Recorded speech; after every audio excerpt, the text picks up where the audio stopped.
Hi, you're watching Aircraft Fabric Covering with two Canadians. My name is Jody Smith, and today we're going to look at taping on the tip of a wing.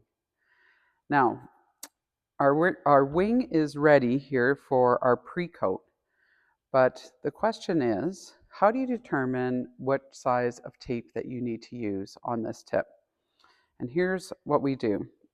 I've taken a little chunk of a 2-inch tape and folded it right in half.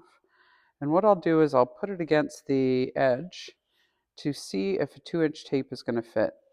And as you can see, there is not enough overlap from this glue seam into the flex area. Because remember, we need a minimum of 3/8 of an inch of the tape to go over. So I'll move up. This is a 3-inch tape. Do the same thing, and you can see that I've definitely got enough coverage here. So this is the tape that I'm going to use. Now I'm going to use this as a marker as well to mark my pre-coat lines. So I'll go along and move the tape as I go and just mark where the top of this tape is going to come for a 3-inch tape to be applied.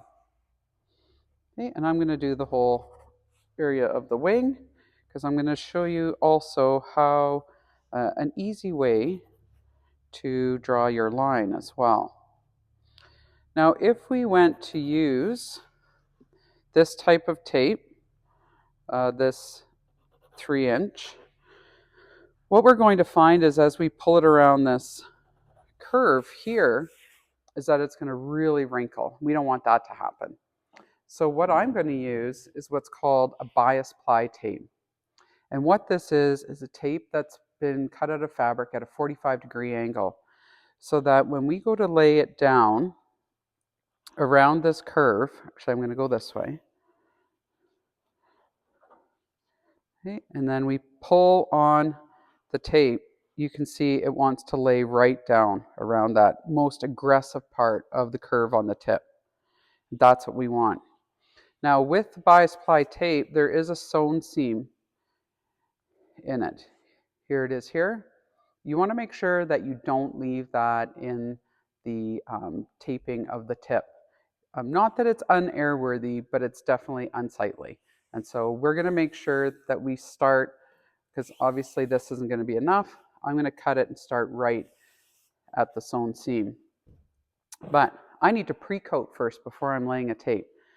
And I've got my markers all out here. Now, how do I draw my line? I use my finger as the guide.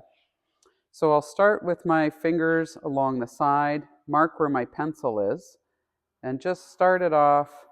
And I'm going to keep my finger along that tip and then hitting my markers all the way as I go.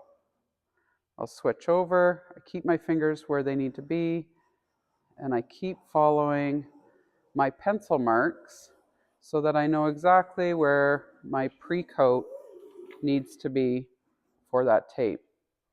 Now another thing to note is that with bias ply tape, I'm going to actually be using a 4-inch tape and pulling it so that it goes to 3-inch. With bias ply, once you pull the tape, it actually shrinks down. So a 3-inch becomes a 2-inch, and a 4-inch should become a 3-inch.